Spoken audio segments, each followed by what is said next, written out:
السلام علیکم ورحمۃ اللہ وبرکاتہ۔ آج کے سبق میں ہم انشاءاللہ پڑھیں گے علامات حرف، اور یہ بھی ہمارے پچھلے سبق کا حصہ ہے، تیسرے سبق کا۔ ٹھیک ہے جی، علامات حرف۔ حرف کی علامات کیا ہے؟ حرف کی کوئی علامت نہیں ہوتی۔ حرف کا سادہ سی تعریف یہ ہے کہ اس میں اسم اور فعل کی علامت نہ پائی جائے۔ جو اسم کی ہم نے علامتیں پڑھی ہیں، جو فعل کی ہم نے 8 علامتیں پڑھی ہیں، اسم کی ہم نے 11 علامتیں پڑھی ہیں اور فعل کی ہم نے 8 علامتیں پڑھی ہیں، ٹوٹل ہو گئی 19۔ یہ 19 علامتیں نہ پائی جائیں تو وہ کیا ہوتا ہے؟ وہ حرف ہوتا ہے پھر۔ اور حقیقت یہ ہے کہ کلام میں حرف مقصود نہیں ہوتا، بلکہ وہ محض ربط کا فائدہ دیتا ہے، یعنی کہ ربط جوڑنے کا۔ اور یہ ربط کبھی 2 اسموں میں ہوتا ہے، جیسے زید فی الدار، ایک یہ اسم ہے اور یہ اسم ہے دار اور زید، اور اس کے درمیان یہ والا کیا ہے؟ یہ حرف ہے، اور یہ ان دونوں اسموں کو آپس میں جوڑ رہا ہے۔ زید گھر میں ہے، یا ایک اسم اور ایک فعل۔ یہاں پہ ایک اسم ہے، فعل ہے کتبتو، اور قلم، القلم یہ اسم ہے۔ تو ان دونوں کو آپس میں جوڑ رہی کون سی چیز؟ یہ جو با ہے، با حرف جار ہے یہاں پہ۔ ٹھیک ہے جی، یہ والا۔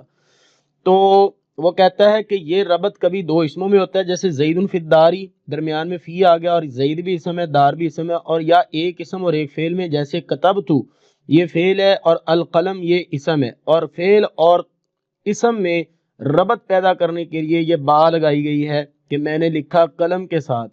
یا 2 فعل ہوں، جیسے اریدو ان اصلی، اریدو میں ارادہ رکھتا ہوں، ان یہ کہ اصلیہ میں نماز پڑھوں، تو یہاں پر اریدو بھی فعل ہے، اصلیہ بھی فعل ہے، اور ان اس کے اندر کیا ہے؟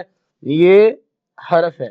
تو حرف کے ذاتی معنی کوئی نہیں ہے۔ اگر یہاں پہ میں لکھ دوں ان، ٹھیک ہے جی، یہ استعمال ہوا ہے، اور یہ فی میں یہاں پہ لکھ دوں اور با یہاں پہ لکھ دوں، اب مجھے آپ بتائیں کہ ان کو آپ 100 دفعہ پڑھیں، ٹھیک ہے جی، فی کو آپ 10 دفعہ پڑھیں، با کو آپ 50 دفعہ پڑھیں، کو ترجمہ سمجھ آئے گا؟ لیکن جب ان اس جملے میں آیا تو پھر ہمیں اس کے ترجمے کی سمجھ آ گئی، اور فی جب یہاں پہ آ گیا زید فی الدار تو ہمیں ترجمے کی سمجھ آ گئی، اور با جب یہاں پہ آ گیا تو ہمیں ترجمے کی سمجھ آ گئی۔ تھوڑا سا وائٹ بورڈ پہ ہم دیکھتے ہیں حرف کے بارے میں۔ حرف جو ہوتا ہے، یہاں پہ لکھتا ہوں میں حرف، ٹھیک ہے جی، بنیادی اس کی جو علامت ہے، بنیادی علامت اس کی کیا ہے؟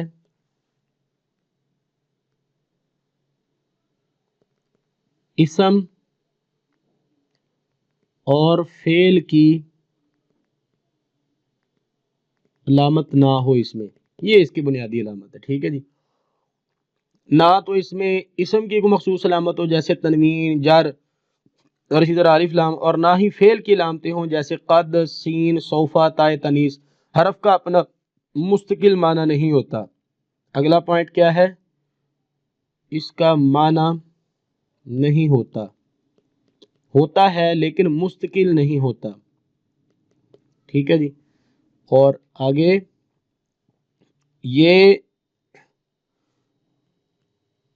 اپنے غیر یعنی دوسرے کلمات، اسم اور فعل کے ساتھ مل کر معنی بتاتا ہے۔ اور نمبر 3، حروف جر جو ہوتے ہیں یہ بھی حروف ہیں، حروف جر۔ مثال کے طور پہ یہاں پہ لکھتا ہوں من، فی، عن، اور اسی طرح حروف عطف یہ بھی اسی کیٹیگری میں ہے، واو، فا وغیرہ۔ حروف